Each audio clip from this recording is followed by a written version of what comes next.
Hello guys, কেমন আছো সবাই? আশা করি সবাই খুব ভালো আছো। আজকে আমরা খুবই লেটেস্ট একটা অ্যানিমে সিরিজ সম্পর্কে জানতে চলেছি, যেটা নাম হচ্ছে গাচোয়াকুতা বা এই ধরনের কোন একটা কিছু, যেটার অর্থটা যে কি, যাই হোক গুগল করে যে অর্থটা পেলাম সেটার অর্থ হচ্ছে রিয়েল ট্র্যাশ, মানে সত্যিকারের আবর্জনা।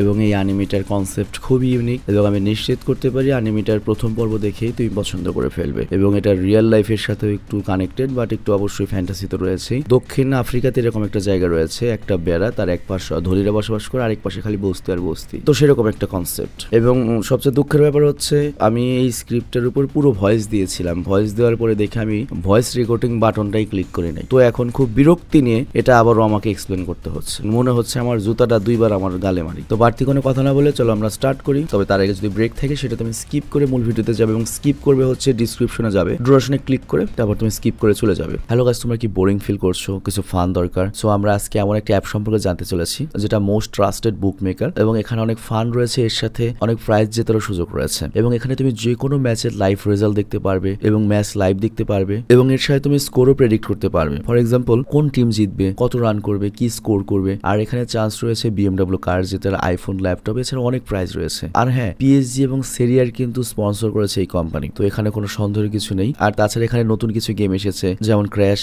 এবং নিউ চিকেন রোড গেম, যেখানে ইজিলি গেম খেলে জেতা পসিবল। আর এখানে রেজিস্ট্রেশনের জন্য আমাদের যে প্রোমো কোডটা রয়েছে, যেটা স্ক্রিনে দেখানো হয়েছে, এটা ইউজ করলে 12,000 টাকা পর্যন্ত তুমি ফি পেতে পারো। এর সাথে ফ্রি স্পিনে পাবে তুমি তোমার ফার্স্ট ডিপোজিটে, এবং তুমি ইজিলি এখান থেকে উইথড্র করতে পারবে পেটিএম, ব্যাংক, বিকাশ, ক্যাশ, রকেট এবং আদার ইজি মেথডে। তো আর দেরি না করে আমাদের যে পিন কমেন্ট রয়েছে সেখান থেকে তুমি যেতে পারো রেজিস্ট্রেশন করতে, এবং যে প্রোমো কোডটা দেওয়া রয়েছে সেটা ইউজ করে বোনাস জিততে পারো। তো যাই হোক, এপিসোডের শুরুতে আমরা একটা লাইন দেখতে পাই যেখানে লেখা ছিল, তুমি যদি কোনো কিছুকে অনেক যত্নে রাখো তাহলে সেই জিনিসটার মধ্যে আত্মা চলে আসে, মানে ওটার ভেতরে আলাদা একটা স্পেশাল ব্যাপার চলে আসে। কিন্তু তুমি যদি কোনো জিনিসকে ময়লা আবর্জনা মনে করো, দূরে সরিয়ে দাও, তাহলে সেটার ভেতরে কি আসে? অবশ্যই রাগ বা খারাপ বিধ্বংসী কোনো জিনিস। আর এরপর আমরা একটা শহর দেখতে পাই, যেটা দেখতে খুবই সুন্দর লাগছিল। আর ওখানে সবাই সাদা কাপড় পরেছিল এবং সব স্থানই পরিষ্কার পরিচ্ছন্ন, এমনকি ময়লা আবর্জনা বলতে কিছুই ছিল না। আর এরপর আমরা একটা বাচ্চা মেয়েকে দেখতে পাই, যার পছন্দের পুতুলটা হঠাৎ করে একটু ফেটে যায় এবং সেখান থেকে তুলা বের হয়। যদিও এটা রিপেয়ার করা যেত,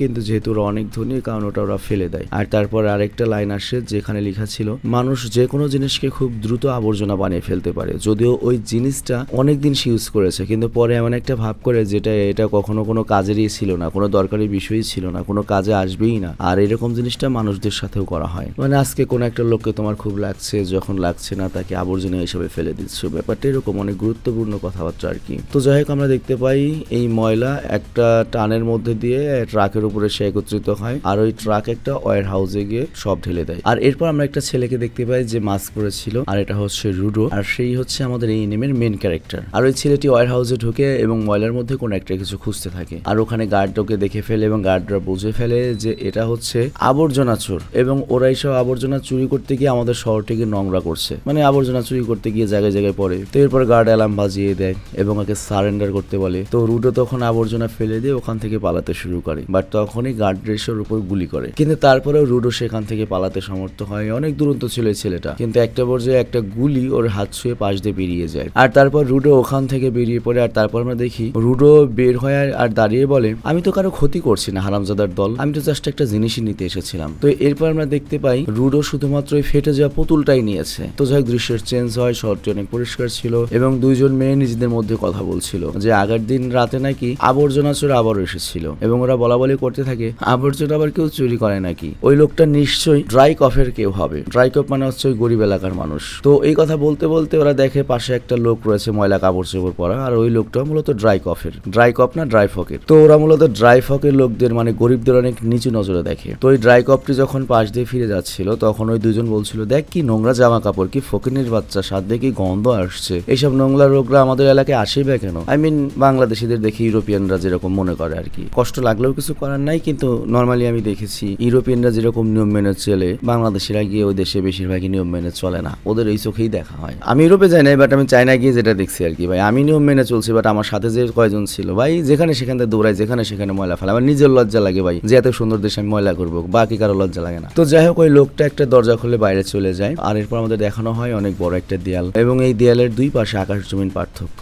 এক পাশে শুনশান সুন্দর গুলশানের মতো বিলাসবহুল জায়গা, অন্য পাশে নোংরা গন্ধ আবর্জনায় ভরপুর। দেয়ালের এক পাশে বড় লোক থাকে, অন্য পাশে গরিব মানুষজন থাকে, আর গরিবদেরকে বলা হয় ড্রাই ফক। আর এই পাশের লোকজন ওই আবর্জনা চোরের কথা বলছিল যে ওই আবর্জনা চুরি করতে গিয়েছে, তার জন্য আবার আমাদের উপর অত্যাচার না হয়। আর এইদিকে আমরা রুডোকে দেখতে পাই যে ওই জিনিসটাকে সেলাই করছে। আর তারপর আমরা একটা মেয়েকে দেখতে পাই যার নাম হচ্ছে চিবা। তো চিবা রুডোকে বকাবকি করে, নিশ্চয়ই তুমি আবার ওই আবর্জনা আনতে গিয়েছিলে তাই না? তুমি কি জানো শহরের মানুষজন এসব ময়লা আবর্জনা নিয়ে খুবই সিরিয়াস, তারা যদি জানতে পারে তুমি এগুলো চুরি করতে গিয়েছিলে তাহলে তোরা তোমাকে মেরেই ফেলবে, তোমার এগুলো এখন ছেড়ে দেওয়া উচিত। তখন রুডো বলে, দেখো বড় লোকেরা আসলে এমন এমন জিনিস ফেলে দেয় যেগুলো আবারও ব্যবহার করা যায়, আর এই জিনিসগুলোর জন্য আমার খারাপ লাগে, তাই ওই জিনিসগুলো আমি উঠিয়ে নিয়ে এসে ঠিক করে বেঁচে দিই যাতে আমি কিছু টাকা পাই এবং নিজের খরচ চালাতে পারি। আর তখনই এখানে 3 জন ছেলে আসে এবং তারা রুডোর মজা টিটকারি করতে থাকে এবং বলে, ছি তোর সাথে কি গন্ধ, তোর তো ইঁদুরের সাথে থাকা উচিত, তোর জামা কাপড়ে কি নোংরা, আর তোর গ্লাভস থেকে কি ধরনের মানে হ্যান্ড গ্লাভস থেকে কি পরিমাণ বাজে গন্ধ আসছে। সিরিয়াসলি আমার নিজের হ্যান্ড গ্লাভস আমি যে জিমে যাই 6 মাস আগে কিনছি, এখনো ধুই নাই ভাই, এত বিশ্রী গন্ধ আমার হ্যান্ড গ্লাভস দিয়ে। তো যাই হোক ওরা বলে যে তোকে যদি আমরা স্পর্শ করি আমরা অসুস্থ হয়ে যাবো, এবং চিবাকে বলে ওর কাছ থেকে দূরে থাকো, তুমি অসুস্থ হয়ে যাবে ওর গন্ধে। বাট চিবা নামের ওই মেয়েটি বলে, এতে আমার তো কোনো সমস্যা নেই, আমরা সবাই তো চোপার পট্টিতে থাকি, আর এই চোপার পট্টিতে তো সবই ধরনের লোকে থাকে, তার উপর যত ক্রিমিনালের বাচ্চারা এখানে থাকে, মানে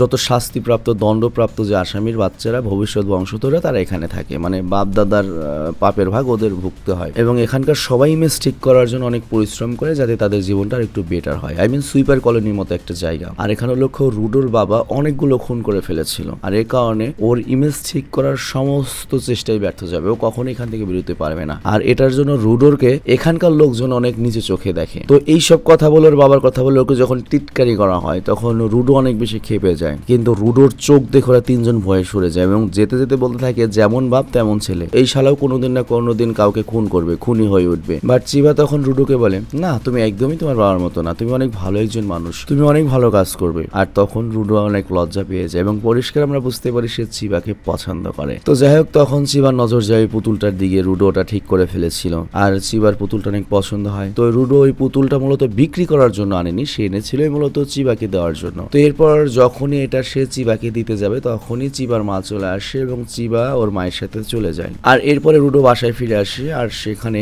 র্যাক্টো মানে ওই জায়গায় আমরা একটু আগে দেখেছি ধনী এলাকায় ঢুকেছিল বললো গন্ধ লোকটার সাথে, ওই র্যাক্টো রুডোকে খেপাতে থাকে এবং বলে, তুই এই পুতুলটা মেয়েটার জন্য এনেছিস তাই না? অ্যাকচুয়ালি র্যাক্টো সব কথা শুনেছে ওর আর কি। তো র্যাক্টো এখানে রুডোকে বলে, তোর সব মনের কথা ওকে বলে দেওয়া উচিত। আচ্ছা আগে বল গতকাল রাতে কি হয়েছিল, তুই কেন আবর্জনা চুরি করতে গিয়েছিলি? আমরা তো এতটাও গরিব নই যে আমাদের আবর্জনা চুরি করতে হবে, তুই নিজে যেমন রিস্কে ফেলছিস, তোর টাকার প্রয়োজন হলে আমি তো কামাচ্ছি তাই না, তুই এইসব থেকে দূরে থাকবি। তো এইখানে আমাদের র্যাক্টোর পরিচয় দেওয়া হয়, সে আসলে ছোটবেলা থেকেই রুডোকে লালন পালন করে বড় করেছে, যদিও রুডোর বাপ মা নেই, কিন্তু এই লোকটা রুডোর আত্মীয় নাই, কিন্তু বাপের মতোই ওকে লালন পালন করেছে, আর রুডো তাকে বাপই মনে করে এবং রুডো তাকে সম্মানও করে। একমাত্র পৃথিবীতে রুডোর এই র্যাক্টোই আছে। তো যাই হোক রুডো তখন র্যাক্টোকে বলে, তোমার চাপ কমানোর জন্যই তো আমি একটু চুরি করে টাকা পয়সা দিয়ে তোমাকে সাহায্য করতে চাই। আর তখনই র্যাক্টো খেয়াল করে রুডোর হাত একটু কেটে গিয়েছে, মানে ওই যে গুলি খেয়েছে।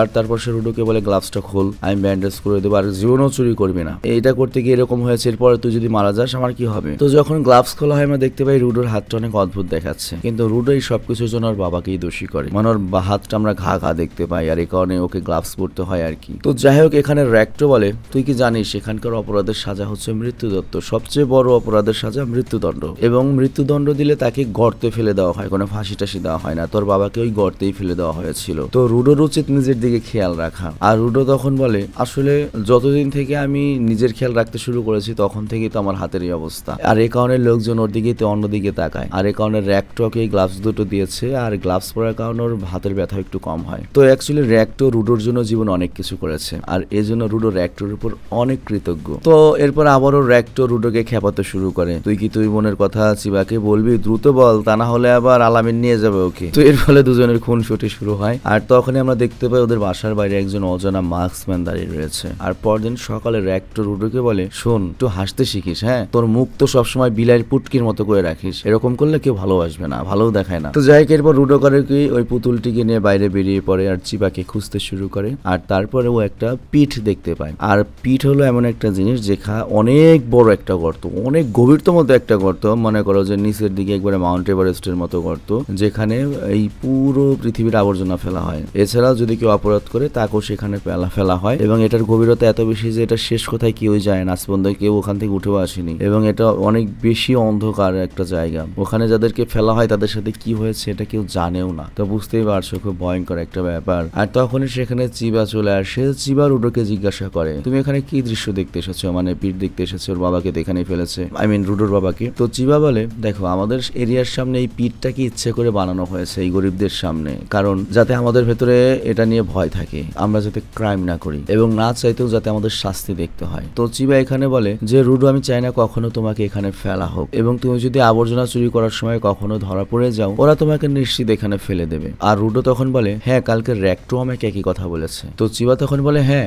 র্যাক্টো তোমার জন্য অনেক চিন্তা করে, তোমাকে অনেক ভালোবাসে, এমনকি আমিও তোমাকে অনেক ভালোবাসি। মানে হুট করে চিবা কেমন যেন এই কথাটা বলে দেয়, নিজের মনের অজান্তেই ভালোবাসার কথা বলে দিয়েছে। আর এটা শুনে রুডো অনেক লজ্জা পায়, আর মুখ ঢেকে ফেলে। তো রুডো তখন করে হাতের পুতুলটা দেয় এবং বলে, তোমার কি এটা পছন্দ হয়েছে? এবং বলে, তুমি কি এটা পছন্দ করবে কিনা আমি জানি না, এটা ময়লাতে ছিল। চিবা তখন পুতুলটা নেয় আর বলে, আমি এটা সারা জীবন আমার কাছে রাখবো। তো এরপর রুডোর তো খুশির সীমানা নেই, ও দৌড়ে র্যাক্টোর কাছে এটা জানাতে যায়। আর যাওয়ার পথে সে অনেকগুলো পুলিশ অফিসারকে দেখতে পায়। ও বুঝতে পারে না এখানে তো পুলিশ অফিসার কেন এসেছে। তো এরপর রুডো বাসার দিকে যখন দৌড়ে যায়, হঠাৎ ওর মনে পড়ে, আরে আমি তো চিবাকে ডাইরেক্ট প্রপোজের কথা বলিনি, ডাইরেক্ট কথাটা তো ঠিক মতো বললাম না, ওকে তো সরাসরি প্রপোজ করা উচিত ছিল। র্যাক্টো আমাকে জিজ্ঞাসা করলে আমি কি বলবো? র্যাক্টো তো আমাকে আবারও পাঠাবে প্রপোজ করার জন্য। আর এরপরও যখন দরজা খুলে ওর ঘরের, ওর তো হুশ উড়ে যায়, কারণ ওখানে ওই মাস্ক পরা লোকটি ছুরি নিয়ে র্যাক্টোর পেটে ঢোকাচ্ছিল। আর তখনই রুডো দৌড়ে আসে, আর লোকটা উল্টো করে কি ওকে মেরে বেঁধে চলে যায়। আর ওর কাছে একটা বই ছিল, সেটা নিয়ে বের হয়ে যায়, কিন্তু রুডোকে কিছুই করায় না। রুডো তখন র্যাক্টোরের আওয়াজ পায়, আর তার কাছে গেলে সে বলে, তুই এখন এখান থেকে পালিয়ে যা, এই জঘন্য দুনিয়াকে তোর বদলাতে হবে। আর এই কথা বলার পরেই র্যাক্টোর মৃত্যু হয়ে যায়। আর তখনই সেখানে পুলিশ অফিসার আসে, রুডোকে ধরে নিয়ে যায়, কারণ সবাই মনে করছে রুডোই র্যাক্টোকে খুন করেছে। চিন্তা করো। তো পুলিশ রুডোর কোনো কথাই শুনতে চায় না। আশেপাশের লোকজন এটা দেখতে থাকে আর বলতে থাকে, খুনির ছেলে খুনি তো হবেই, যেমন বাপ তেমন ছেলে। তো এরপর ওই রুডোকে ওই পিটের কাছে নিয়ে যাওয়া হয়, মানে যেখানে গর্ত ফেলে দেওয়া হবে আর কি। আর এখানে লক্ষ্য, রুডো শুধুমাত্র আবর্জনায় চুরি করেনি, একজন মানুষকেও খুন করেছে। তো এরপর আমাদেরকে বলা হয় ও দুইটা যখন অপরাধ করেছে, তার মধ্যে একটা হচ্ছে আবর্জনা চুরি। তো আবর্জনার চুরির কাজটা মাফ করে দেওয়া হলেও মানুষ খুন করারটা ক্ষমা করার কোনো উপায় নেই। তো ওকে পিটের মধ্যে ফেলে দেওয়া হবে। শহরের লোকজনে হ্যাঁ হ্যাঁ বলে, এমনকি রুডোর আশেপাশের লোকজনে হ্যাঁ বলে যে ওকে পিটে ফেলে দাও, পিটে ফেলে দাও। রুডো কিছুই বুঝে উঠতে পারছিল না এটা কিভাবে হলো। আর তখন রুডো ভিড়ের মধ্যে চিবাকে দেখতে পায়, এবং ওর তখন চিৎকার করে বলার ইচ্ছা করছিল যে র্যাক্টোকে অন্য কেউ খুন করেছে, আর ওই খুনিকে চিবা তোমাকেই খুঁজে বের করতে হবে। কিন্তু এই কথা বলার আগেই চিবা বলে, আমি তোমাকে ভরসা করেছিলাম, সবাই ঠিকই বলেছিল, খুনির ছেলে খুনি বের হলো। আর এরপর ওই পুতুলটা ফেলে দিয়ে ওখান থেকে চলে যায়। তো যাই হোক, সবাই দিকে বলছিল এই আবর্জনাটিকে ফেলে দাও, আবর্জনাটিকে ফেলে দাও, কিন্তু উল্টো রুডো বলা শুরু করে, আবর্জনা হচ্ছে সব তোমরা, কারণ তোমাদের মাথার মধ্যে কিছুই নেই, তোমাদের চোখ আছে, কান আছে, ব্রেন আছে, কিন্তু তোমরা না শোনো না দেখো। সিরিয়াসলি আমরা বাংলাদেশিরাও ঠিক একই জিনিস, চোখ আছে, কান আছে, কিন্তু মগজ নাই। আমরা বাংলাদেশিরাও টোটাল আবর্জনা, সিরিয়াসলি। তো যাই হোক, রুডো এই কথা বলে এবং ভিড়ের মধ্যে তখন ওই লোকটাকে দেখতে পায় যে আসলে র্যাক্টোকে মেরেছে। কিন্তু এরপর ফাইনালি রুডোকে পিঠের মধ্যে ফেলে দেওয়া হয়। আর পড়তে পড়তে রুডো বলে, যদি আমি বেঁচে যাই তোদের সবাইকে আমি নরকে পাঠাবো, তোদের সবাইকে আমি মেরে ফেলবো, তোদের একটাকেও আমি শান্তিতে থাকতে দেবো না। এবং আমরা দেখো নিচে পড়েই যাচ্ছে। আর ফাইনালি এমন একটা আবর্জনার উপর পড়ে যার কারণে জীবন বেঁচে যায়, কিন্তু আশেপাশে আবর্জনা ছাড়া কিছুই দেখতে পায় না। আর এগুলো সেই সব আবর্জনা যা পৃথিবীর মানুষ এখানে ফেলেছে এতগুলো বছর, কিন্তু হঠাৎ করে পেছনে অনেক বড় একটা মনস্টার দেখতে পায়, হয়তো এই আবর্জনা থেকে তৈরি হয়েছে। আর এখানেই এপিসোডটা শেষ হয়ে যায়। তো যাই হোক, হয়তো ফার্স্ট এপিসোড দেখে বুঝতে পেরেছো চমৎকার একটা সিরিজ হতে চলেছে। তো যাই হোক, আমি বিদায় নিচ্ছি, ভালো থেকো, সুস্থ থেকো, টেক কেয়ার, বাই বাই।